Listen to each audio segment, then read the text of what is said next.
So actually, it's a good job. This is why you don't want to save your normal maps as JPEGs.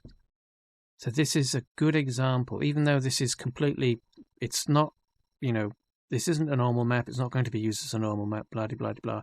This is why you don't use JPEG for your normal maps, because this is artifacting that's introduced because of the way that JPEG compresses images. It does it in blocks.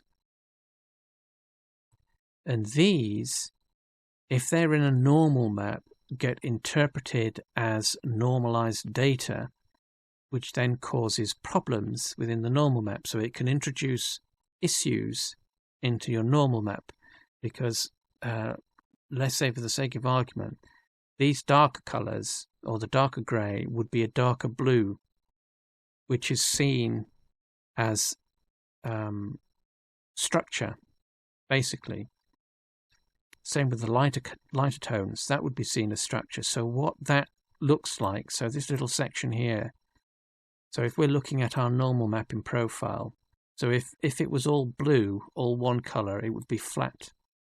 It would represent a flat surface. But these variations result in this in our normal map. This is what the normal map sees, essentially, when it's looking at these kinds of color or tonal variations. So this is why you want to use PNG, lossless compression, if you're going to compress PNG when you save your normal maps and not JPEGs.